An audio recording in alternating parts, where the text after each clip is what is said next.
नमस्कार बच्चों, मैं Jeevan Lal Sharma government girls higher secondary school number 2 Jagdalpur से आज फिर आपके समक्ष में उपस्थित हूँ एक नया वीडियो लेकर के।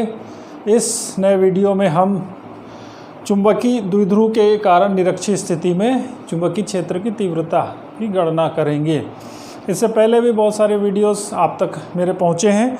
अगर वो वीडियोस आपको पसंद आए हैं तो ज़रूर आप उसको शेयर करें, लाइक करें और मेरे चैनल को सब्सक्राइब करें, जिससे कि दूसरे बच्चों तक भी मेरा वीडियो पहुंच सके और वो भी इस टॉपिक का लाभ प्राप्त कर सकें।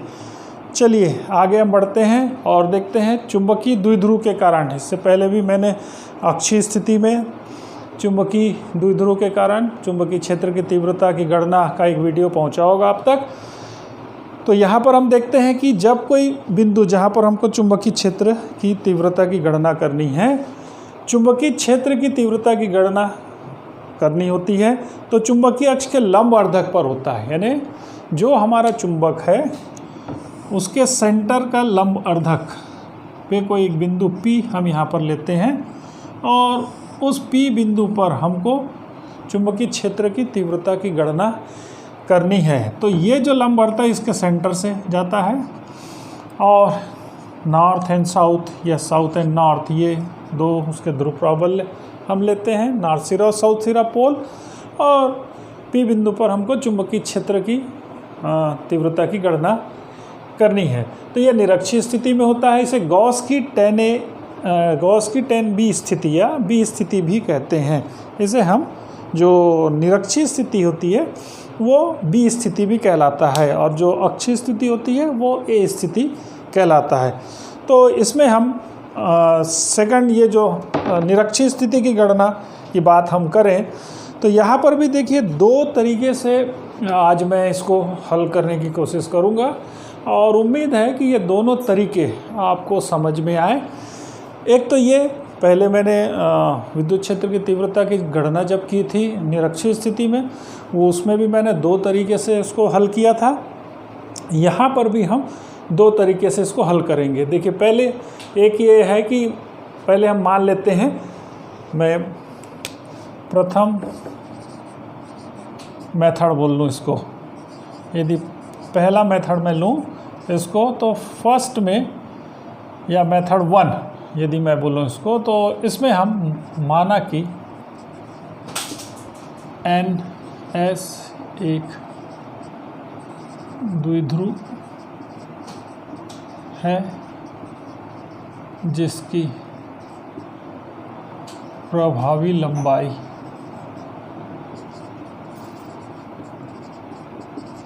l है। यानी NS हमने एक डायपोल ले लिया है और इसकी प्रभावी लंबाई जो 2l पहले भी हम कई बार ले चुके हैं। तो सेंटर से इसकी दूरी ये जो है L और L 2l हो जाएगी और इसके निरक्षीय स्थिति में लंब अर्धक का कोई बिंदु P है जिस पर हमको चुंबकीय क्षेत्र की गणना करनी है। तो हम ये ले लेते हैं, प्रभावी लंबाई 2l हमने ले लिया है और ध्रुव प्राबल्य तथा इसका जो ध्रुव प्राबल्य है M है, यानी पोल स्ट्रेंथ हम जो बोलते हैं नॉर्थ सिरा और साउथ सिरा। तो ये ध्रुव प्राबल्य है। इससे जो इसके मध्य बिंदु से जो हम चित्र में भी दिख रहा है आपको, इसके मध्य बिंदु O से D दूरी पर एक बिंदु P है जिस पर हमें चुंबकीय क्षेत्र की तीव्रता की गणना करनी है। तो ये हमारा थ्योरी हो गया कि ये स्थितियां हैं और P बिंदु है। तो यहाँ पर यदि हम देखें कि जो नॉर्थ पोल है, इस नॉर्थ पोल से इस P बिंदु पर जो दिशा है, इसके चुंबकीय क्षेत्र की जो दिशा होगी वो B1 बाहर की ओर होगा, इन्हें रिपल्सन होगा ये बोल सकते हैं आप। और जो एस बिंदु है वो इसको अट्रैक्ट करेगा, तो इसकी जो दिशा होगी B2 की जो दिशा होगी वो इस एस की तरफ होगी। विद्युत क्षेत्र में भी हमने देखा है, तो वही स्थितियां हैं यहाँ पर भी। तो ये जो एक्चुअली यहाँ पर जो पॉइंट P होना चाहिए होता है, वो एक प्रकार का एक टेस्ट चार्ज जो है यूनिट टेस्ट चार्ज होता है, और वो उस पर हम गणना करते हैं तो वहाँ पर रिपल्सन लगता है, क्योंकि ये नॉर्थ और नॉर्थ है, ये पॉजिटिव है तो रिपल्सन होगा, और ये अगर नेगेटिव है और ये पॉजिटिव तो अट्रैक्शन होगा। ये स्थिति हमने कई बार देखी है। तो जो दिशा होगी ये नॉर्थ से नॉर्थ, ये ऊपर की ओर जाएगा रिपल्सन का और ये अट्रैक्शन का, और इन दोनों का रिजल्टेंट जो B है हमने जो बनाया है कि यानी एक ये है और इन दोनों का रिजल्टेंट ये B, ये आपका B2 है, ये B1 है। इसका हम एक डेमो हम करके आपको दिखाएंगे कि एक्चुअली में जो B की जो दिशा है वो पर्टिकुलर आपको उसी दिशा में वैसा ही डायरेक्शन दिखाएगा आपको। जब हम इसको डेमो के रूप में आपको दिखाएंगे मैग्नेट रख करके, तो आपको पता लगेगा कि वो पर्टिकुलर उस दिशा में आता है, कैसे आता है। तो ये हमने लिया है। तो अब हम देखते हैं N ध्रुव के कारण, और ये एंगल की बात करें तो यहाँ पर देखिए, यहाँ पर थीटा एंगल बन रहा है, यहाँ भी थीटा एंगल बन रहा है, और उसी के रेफरेंस में यहाँ पर जो एंगल बन रहा है वो यहाँ थीटा एंगल, क्योंकि ये एक सेम लाइन है और ये हॉरिजॉन्टल है, तो यहाँ पर भी एक थीटा एंगल बनेगा। और यहाँ पर भी रिटर्न, जब ये B2 की दिशा इधर है तो यहाँ भी एक सेम P और S एक ही रेखा है, तो वहाँ पर भी एक थीटा एंगल, ये थीटा है तो थीटा एंगल बनेगा। तो ये कंडीशंस हमारे पास है। तो पहले स्थिति में देखें मेथड 1 में हम, तो N ध्रुव के कारण, अब यदि हम इसका गणना करना शुरू करें तो N ध्रुव के कारण यानी उत्तरी ध्रुव के कारण बिंदु P पर चुंबकीय क्षेत्र की तीव्रता, ये यदि हम लें तो मैंने B1 लिया है, तो मैं ले लेता हूँ B1 = हम देखें तो ये मिल जाएगा आपको μ0/4π m/ डिस्टेंस स्क्वायर। तो डिस्टेंस का जो है यहाँ पर NP, ये NP का स्क्वायर है। अब ये NP का मान कैसे निकलेगा? अगर हम समकोण त्रिभुज देखें तो यहाँ पर देखिए ये समकोण है, यहाँ पर भी ये समकोण है। तो समकोण त्रिभुज की यदि हम से लें तो आपको ये मिल जाएगा, ये थीटा एंगल है तो ये आधार हो जाएगा, ये कर्ण हो जाएगा और ये लंब हो जाएगा। तो यहाँ पर आपको मिल जाता है ये लंब, ये कर्ण और ये आधार। तो इससे यदि हम कर्ण निकालना चाहें तो आपको चित्र से यदि हम इसको कैलकुलेशन करें, चित्र 1 से यदि लें तो इसको मैं देता हूँ फिगर 1 और ये अभी फिगर 2 हम लेंगे इसको भी कुछ देर के बाद। तो फिगर 1 से यदि हम देखें तो आप देखिए ये हो जाएगा साइन थीटा = यदि हम आधार और लंब ये कैलकुलेशन करें या डिस्टेंस की बात कर रहे हैं तो पाइथागोरस प्रमेय उपयोग करें तो कर्ण का स्क्वायर = लंब का स्क्वायर प्लस आधार का स्क्वायर। ये कैलकुलेशन हम कई बार कर चुके हैं। तो इसमें हम देखें तो कर्ण हमारा है NP का स्क्वायर = ये मिल जाएगा लंब हमारे पास है D, तो ये हो गया D² प्लस L², ये मिल जाता है। तो NP का जो मान हमको मिल जाएगा, या NP² है तो हम NP² ले सकते हैं, तो ये आपको मिल जाएगा D² प्लस L²। ये कैलकुलेशन में आपको मिलता है। उसी प्रकार यदि मैं दूसरे तरफ जब हम लेंगे तो SP मिलेगा तथा SP का स्क्वायर, सेम कंडीशन, सेम त्रिभुज। तो ये मिल जाएगा आपको D square plus L square, same condition क्योंकि डिस्टेंस वही है यहाँ से और ये लंबाई जो है एल है। तो ये जो मिल रहा है ये आपको D square plus L square, अगर हम इसकी बात करें तो ब्रैकेट में मिलेगा, और यहाँ बात करें तो ये D square plus L square, क्योंकि एन पी है तो रूट में मिल जाएगा और एस पी है तो रूट में मिल जाएगा। तो हमको यहाँ स्क्वायर रूट चाहिए, स्क्वायर चाहिए, तो हम डायरेक्ट इसको पुट कर सकते हैं। तो समीकरण 1 से यदि हम देखें तो ये हमको मिलता है, इसको यदि मैं समीकरण 1 लूँ, अतः समीकरण 1 से हमको क्या मिलता है, B1 is equal to mu 0/4 pi और m/d square plus L square. ये हो जाएगा समीकरण नंबर 2। सिंपल मान हम रख देंगे NP का, और इसकी दिशा क्या होगी, तो दिशा जो होगी ये B1 की दिशा है तो ये NP की दिशा में, NP की दिशा आपको NP की दिशा मिलेगी, यानी N से P की ओर। ये पहला, तो ये समीकरण नंबर 2, तो ये B1 हमको मिलता है। अब यहाँ से हम अगर B2 निकालें तो देखते हैं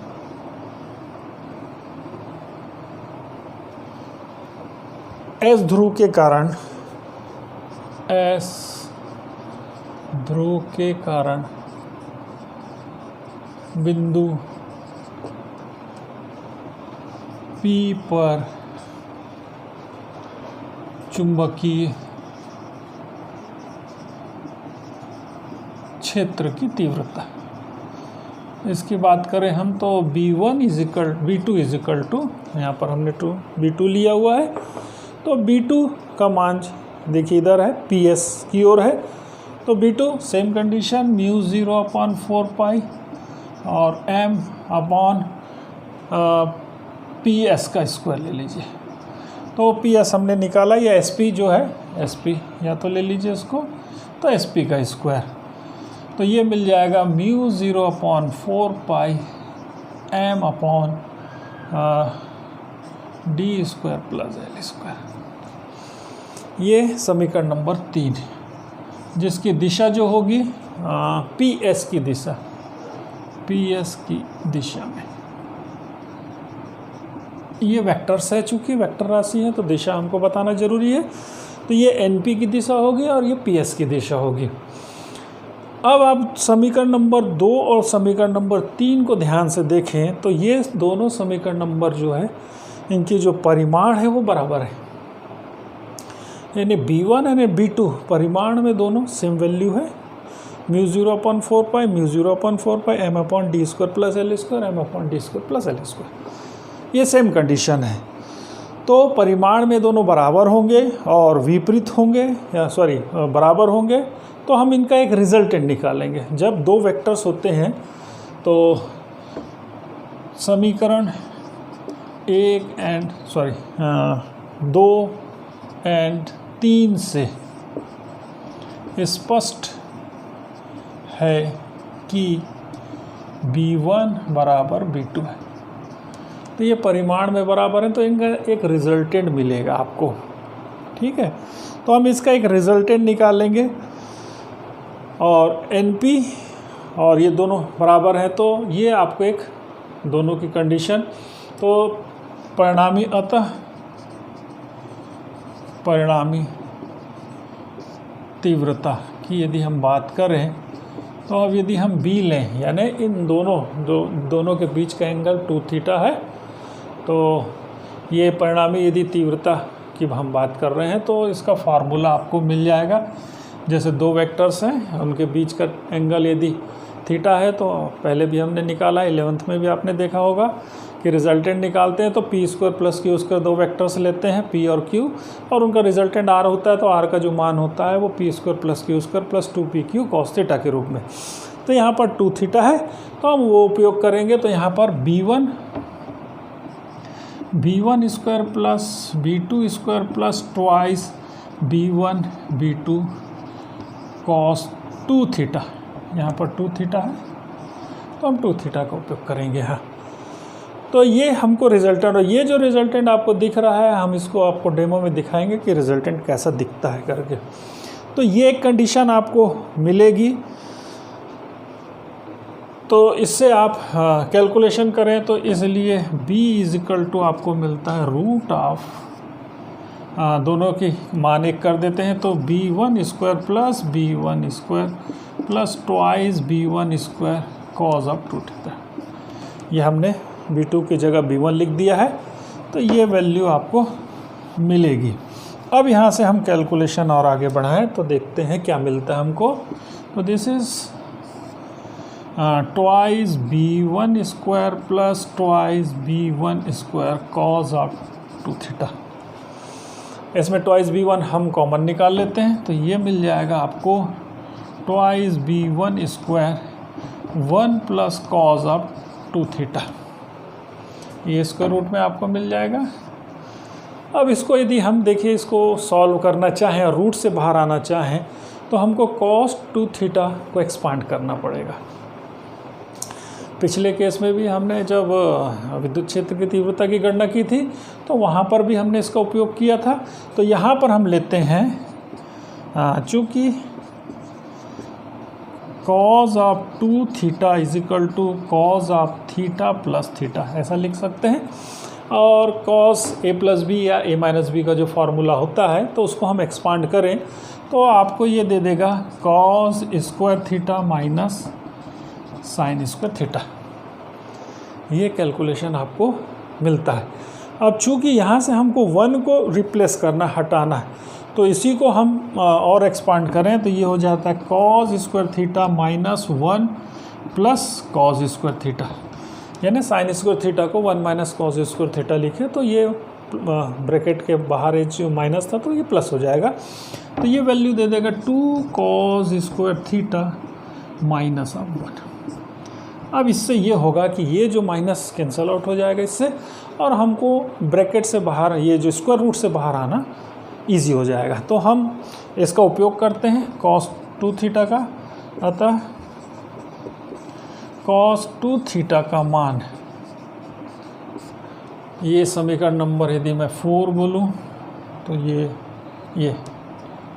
4 बोलूँ तो समीकरण नंबर 4 में, समीकरण 4 में रखने पर तो ये आपको क्या देता है, इसलिए परिणामी तीव्रता जो मिल जाएगी b = आप देखें तो ये मिलता है twice b1² 1 plus 2 cos square θ minus 1। तो ये कैंसल आउट हो जाएगा 1 1, और आपको दे देगा root of 4b1² cos square θ। ये आपको कैलकुलेशन में बचेगा क्योंकि 2 2 4 हो जाएगा b1² और cos स्क्वायर θ। तो इसको यदि हम और एक्सपांड करें तो ये वैल्यू देगा, देखिए 2b1 cos ऑफ θ का होल स्क्वायर।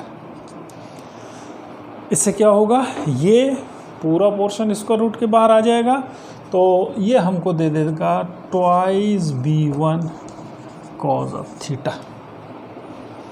ये b की वैल्यू आपको मिल जाएगी। अब यहाँ से देखिए b1 का मान हमारे पास है, क्या है, μ0/4 पाई m/d² प्लस l², और cos θ का मान हम यहाँ से निकाल सकते हैं, सिंपल है। तो यदि हम cos θ का मान निकालें तो देखिए ये पोर्शन आपको समझ में आ रहा होगा। तो इससे हम आगे बढ़ते हैं और cos θ का मान चित्र से फिर लें, तो फिर हम अगेन चित्र 1 से अब यहाँ से हम निकालते हैं cos ऑफ θ। आपको पता है लंब आधार कण से जो हम लेते हैं वो मिल जाएगा हमको आधार बटे कण। तो चाहे इधर से लें चाहे उधर से लें, कहीं से भी ले लें आप, तो आपको मिल जाएगा आधार बटे कण। तो ये मिल जाएगा आधार L है आपके पास, चाहे इधर का ले लें चाहे इधर का ले लें, और कण आपके पास है root of d² plus l²। ये cos थीटा का मान है। तो cos थीटा का मान और b1 का मान यदि हम इसमें पुट कर दें तो आपको क्या मिलता है?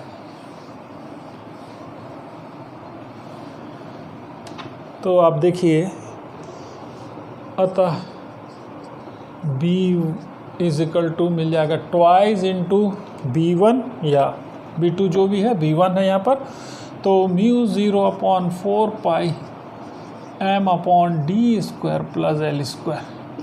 हमारे पास था समीकरण 2 और 3, उसमें से आप देख सकते हैं। और cos थीटा का मान रखें तो cos थीटा का मान इंटू l/d² प्लस l² का रूट है ये हमारे पास। हम रूट पावर में यदि हाफ लेते हैं इसको तो ये ले लें, तो हमको क्या मिलता है रिजल्ट में? ये मिल जाएगा mu 0/4 pi twice ml upon d² plus l² का 3/2, क्योंकि यहाँ 1 है पावर में और यहाँ पर हाफ है, तो 1 प्लस हाफ यानी d² प्लस l² का 1 प्लस हाफ, ये दे देगा d² प्लस l² का 3/2। ये पावर में आपको मिल जाता है। तो ये कैलकुलेशन हमने पहले भी किया है, आप देख सकते हैं। तो इससे हम आगे बढ़ें तो ये हमको देता है म्यू 0/4 पाई ट्वाइस ml। हम जानते हैं चुंबकीय द्विध्रुव आघूर्ण होता है, तो हम उसको m लिख लेते हैं और ये मिल जाएगा d² प्लस l² का 3/2, जहाँ m इज इक्वल टू हमारे पास है ट्वाइस ml, यानी एक ध्रुव और दोनों के बीच की दूरी, ये चुंबकीय द्विध्रुव आघूर्ण कहलाता है। तो ये हमको मिलता है ये b का मान, ये एक रिज़ल्ट आपको मिला व्यंजक। और दूसरा, यदि कंडीशन हमारे पास रहती है यदि d is very much greater than l, यदि d का मान l से बहुत ज़्यादा है तो हम यहाँ पर l को एलिमिनेट करेंगे, अतः l को नगण्य मानते हुए चुंबकीय क्षेत्र की तीव्रता, ये आपको मिल जाएगा b is equal to mu 0/4 pi m/d³। ये आपको दे देगा b का फाइनल रिज़ल्ट। यानी हमने जो अक्षीय स्थिति देखा है तो वहाँ पर 2m/d³ था और यहाँ पर m/d³ है, जस्ट उसका हाफ होता है निरक्षीय स्थिति में। अब इनकी दिशा की बात करें हम तो आप देखिए दिशा कहाँ कहाँ होगी, यानी b की दिशा कहाँ होगी और m की दिशा कहाँ होगी, कि ये b और एक दूसरे से रिलेट है। तो हम जानते हैं m की दिशा s से n की ओर होती है, सिंपल है, वो तो पहले से क्लियर है। तो ये जो दिशा होती है ये दिशा दिखा रहा है m का, ये दिशा आपका m का है साउथ से, और इसकी दिशा देखिए यहाँ पर क्या दिखा रहा है, b की दिशा इधर दिखा रहा है। तो b की जो दिशा होगी वो ऐसी होगी, यानी b की दिशा ऐसी होगी, यानी ये एक दूसरे से 180 डिग्री का कोण बनाते हैं, एक दूसरे के विपरीत रहते हैं, हाँ, और 180 डिग्री का कोण बनाएंगे। ये ध्यान रखेंगे क्योंकि अक्षीय स्थिति में हमने देखा कि दोनों की दिशा सेम होती है, एक ही दिशा में होते हैं, यानी साउथ से नॉर्थ की ओर। बी की भी दिशा वही होती है और एम की दिशा भी वही होती है, परंतु यहाँ 180 डिग्री का कोण होता है, अपोजिट होते हैं। तो ये कंडीशन आपको मिलेगी बी और एम एक दूसरे से विपरीत दिशा में होते हैं, ये आपको मिलेगा। कभी कभी ये प्रश्न भी पूछता है 1 नंबर का लास्ट में कि इनकी दिशा क्या है। तो ये तो हमने एक मेथड से बनाया।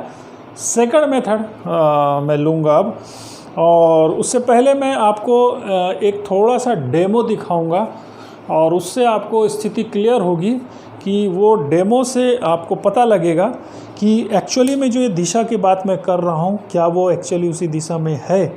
ये हम पहले डेमो देखते हैं, फिर मैं इसका मेथड जो सेकंड है, मेथड सेकंड, इसका कैलकुलेशन मैं करता हूँ। सबसे पहले हम डेमो देखते हैं। बच्चों अब हम देखिए इसका एक डेमो हम आपको दिखाएंगे। अभी तक मैंने थ्योरी में आपको बहुत सारी चीज़ें बताई है। तो इसमें देखिए मैंने एक चुंबक लिया हुआ है। इस चुंबक साउथ सिरा और नॉर्थ सिरा, ये जो चित्र मैंने बताया था थ्योरी में आपको, और इसमें एस जो ध्रुव है उसके कारण देखिए अट्रैक्शन हो रहा है, B2 की दिशा अट्रैक्ट कर रहा है।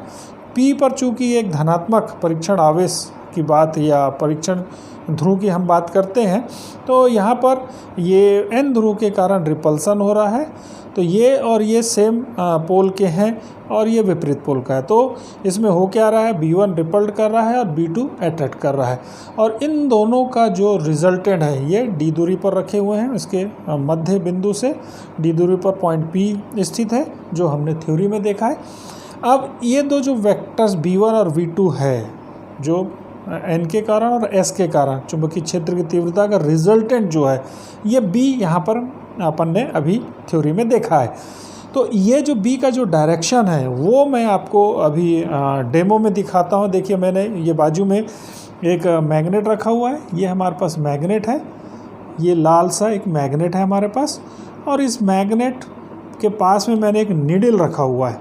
यदि आप देखें तो ये एक नीडल यहाँ पर रखा हुआ है।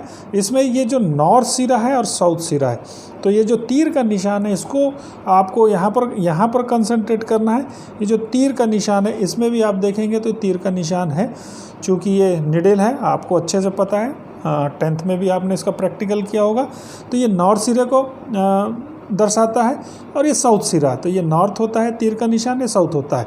तो जब मैं इस नीडल को इसके पास ला रहा हूँ तो देखिए ये क्या कर रहा है, साउथ सिरा इसको अट्रैक्ट कर रहा है। इस नीडल का जो तीर का निशान है वो इसको अट्रैक्ट कर रहा है। और जब मैं इसको यहाँ ले जा रहा हूँ तो ये साउथ सिरे को अट्रैक्ट कर रहा है ने ये, तो ये नॉर्थ सिरा रिपल्ड हो रहा है।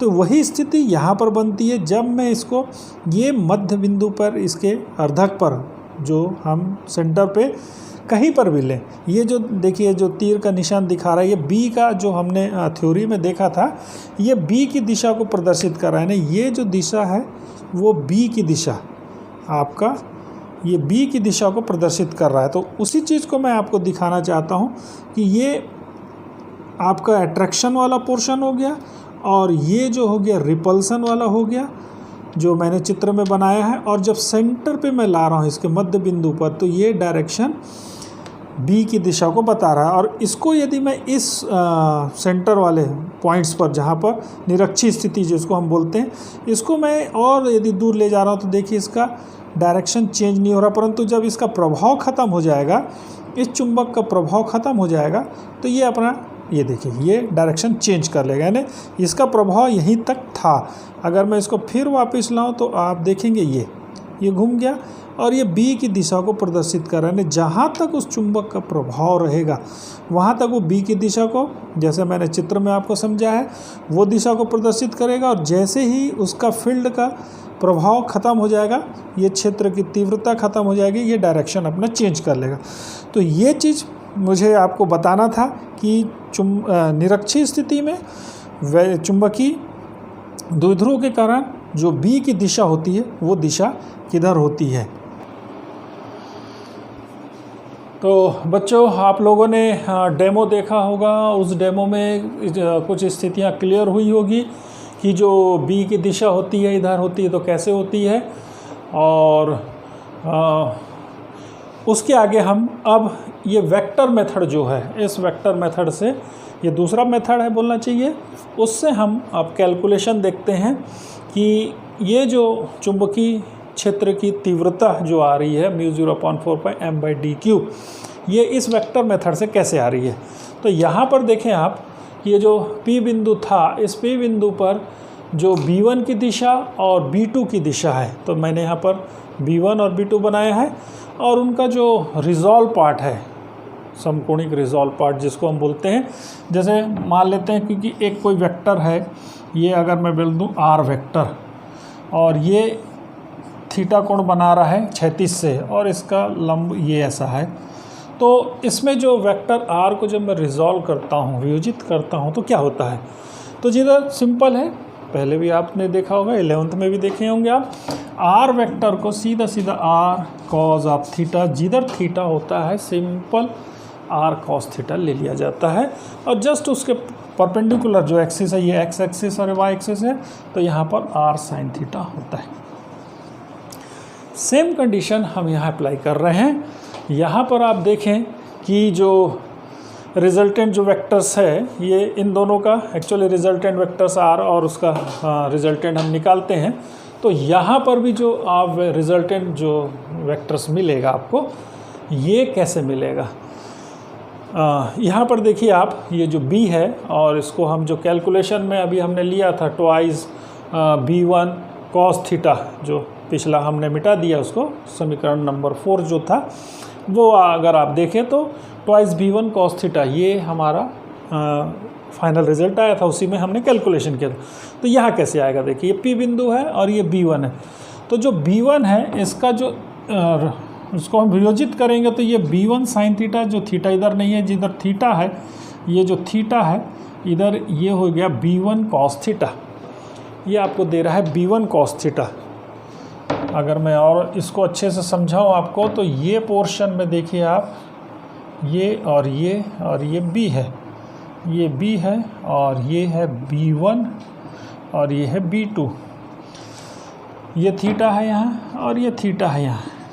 तो यहाँ से आप देखिए, इस जो वेक्टर B1 है, इस B1 को मैं रिजॉल्व करूँ तो यहाँ पर हो जाएगा इस दिशा में B1 cos थीटा, चूँकि थीटा इधर है तो B1 cos थीटा, सिंपल। और उसका जस्ट परपेंडिकुलर ये हो जाएगा B1 sin थीटा, ये मैंने यहाँ लिया हुआ B1 sin थीटा। अब यदि B2 को मैं रिजॉल्व करूँ, ये वेक्टर्स हैं, तो ये B2 को मैं रिजॉल्व करूँ तो यहाँ पर देखिए, यहाँ अगेन फिर ये B2 cos थीटा हो जाएगा, क्योंकि एंगल थीटा है यहाँ पर, और ये इसके परपेंडिकुलर जो है ये B2 sin थीटा, ये मैंने यहाँ लिया हुआ B2 sin थीटा, इसकी दिशा नीचे की ओर है। तो इसका उपयोग हम करेंगे, और इससे हम फिर से कैलकुलेशन करेंगे परिणामी तीव्रता की। तो ये चीज़ उम्मीद है आपको समझ में आया होगा। विद्युत क्षेत्र में भी हमने ऐसा किया है, और ये चुंबकीय क्षेत्र में भी हम इसको ऐसा करेंगे। तो अब यहाँ पर देखिए होता क्या है कि ये जो P पॉइंट होता है आपका, ये P पॉइंट का इफ़ेक्ट जो है, P पॉइंट पर किस चीज़ का इफ़ेक्ट पड़ता है? क्योंकि B1 sin थीटा और B2 sin थीटा ये एक दूसरे के अपोजिट हैं और बराबर है, क्योंकि B1 और B2 का मान सेम है परिमाण में। तो B1 sin थीटा और B2 sin थीटा ये दोनों एक दूसरे के अपोजिट और बराबर होते हैं, तो ये P पर इन दोनों का कोई इफेक्ट नहीं होता, ये कैंसल आउट हो जाते हैं। जो भी इफेक्ट होता है P पर, P बिंदु पर, वो इफेक्ट इसका होता है, क्योंकि ये दोनों B1 cos थीटा और B2 cos थीटा वो एक ही दिशा में है। और वेक्टर्स में आप जानते हैं अच्छे से, जब दो वेक्टर्स एक ही दिशा में होते हैं तो वो जुड़ जाते हैं, और दो वेक्टर एक दूसरे के अपोजिट होते हैं तो वो घट जाते हैं, या तो अगर बराबर बराबर है तो ज़ीरो हो जाएंगे। तो यहाँ पर चूँकि बराबर बराबर है, B1 परिमाण में और B2 परिमाण में बराबर है, तो ये एक दूसरे को कैंसल आउट कर देंगे। तो ये आप इसको थ्योरी लिख सकते हैं। चित्र 2 से स्पष्ट है कि B1 वेक्टर बोल लीजिए, वेक्टर B1 को वियोजित करने पर B1 cos थीटा P, मैं अगर इसको नाम दे दूं कोई, तो ये ले लेता हूं मैं PR1, और इधर PS यहाँ पर है तो ये M ले लेता हूँ मैं, तो ये पी एम और एन बी है, चलिए ठीक, पी आर हम ले लेते हैं। तो B1 cos थीटा का डायरेक्शन क्या हो जाएगा, पी आर की ओर, पी आर की दिशा में, तथा B1 sin theta P M, ये पी एम है, पी एम की दिशा में होते हैं। तो ये रिजॉल्व पार्ट है, एक दूसरे से स्पष्ट वेक्टर B को वियोजित करने पर B1 cos थीटा PR की दिशा में तथा B1 sin थीटा PM की दिशा में होते हैं। एवं हम जब B2 को रिजॉल्व करेंगे, B2 को वियोजित करने पर B2 cos थीटा फिर PR की दिशा में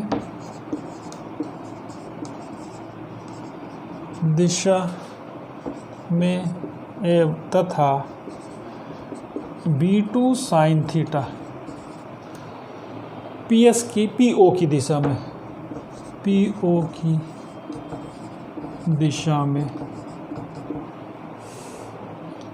होते हैं। तो ये एक आपको इसका एक्सप्लेनेशन है कि ये कैसे कैसे डायरेक्शन में किस दिशा में होंगे।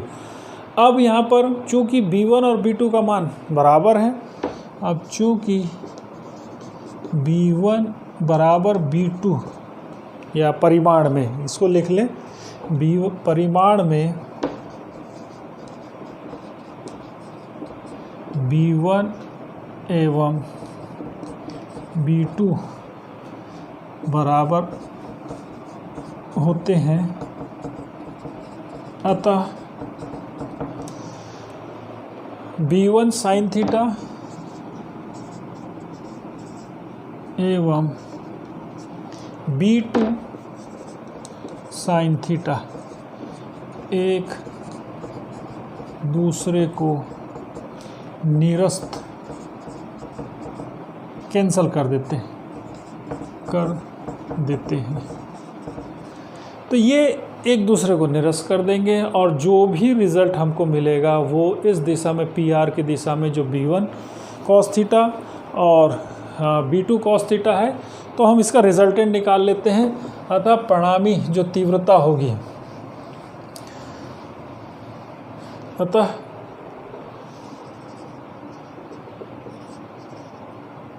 चुंबकीय द्विध्रुव की परिणामी या चुंबकीय द्विध्रुव के कारण निरक्षीय स्थिति में चुंबकीय क्षेत्र की परिणामी तीव्रता, यह आपको मिल जाएगा B इजिकल टू, अब देखिए यहाँ B1 cos theta plus B2 cos theta, ये दो मिला आपको, एक B1 cos थीटा, एक B2 cos। अब चूँकि B1 B2 सेम परिमाण के हैं तो यहाँ पर हम ले सकते हैं B1 cos theta plus B1 cos theta, चूँकि B1 इजिकल टू B2 है, ये दोनों का मान परिमाण में बराबर है। तो क्या मिला, इसलिए B इजिकल टू हमको मिल जाता है twice B1 cos theta. Same condition आ गई जो हमने समीकरण नंबर 4 या 5 उस पिछले केस में रहा होगा, आप देखेंगे तो पता चलेगा, तो वो सेम कंडीशन आ जाती है। अब यहाँ से फिर मैंने ये सारा चीज़ निकाला है, चूँकि cos थीटा भी निकाला है और cos थीटा की वैल्यू कैलकुलेट की और B1 की वैल्यू हमको पता है। तो चूँकि हम ले लेते हैं cos theta is equal to L upon root of D square plus L square, अतः मान ये मैम, अतः B1 एवं cos थीटा का मान रखने पर, ये इस पे यदि मैं रख दूं तो हमको क्या मिलता, B is equal to twice into B1 mu 0/4 m upon D square plus L square. ये B1 का मान है और इसका मान जो हो जाता है L upon root of D square plus L square. Same condition, तो यहाँ से मैं म्यू 0/4 ट्वाइस ml अपॉन ये मिल जाएगा D square plus L square का 3/2। ये सेम कंडीशन, और 2 ml हम जानते हैं कि इसकी वैल्यू क्या होती है। इसकी वैल्यू अगेन हमको मिल जाती है mu 0/4 capital M upon D square plus L square का 3/2।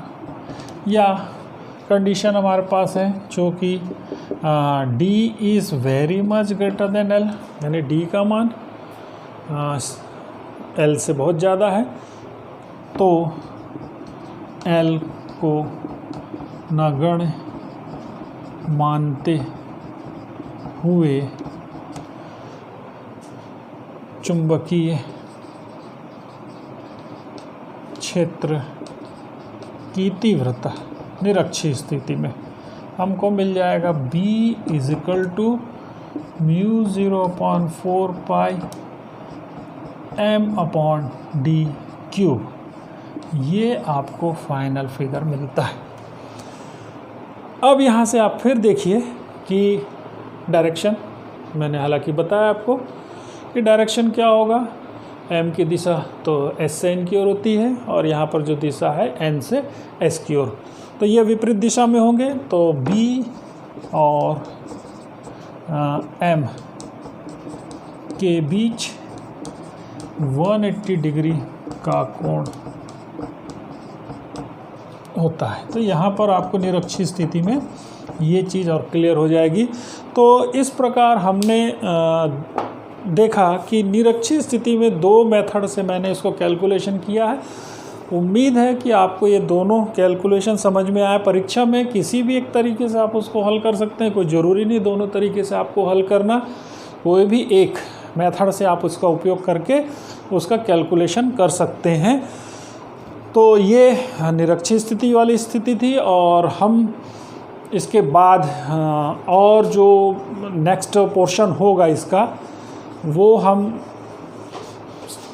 देखेंगे और इसमें आप देखें कि जो भी आपको लगता है सेकंड केस यदि इजी है तो सेकंड केस आप बनाएं, फर्स्ट केस यदि आपको इजी लगता है तो फर्स्ट केस है, जैसा भी आपको इजी पड़ता है आप ऐसा कर सकते हैं।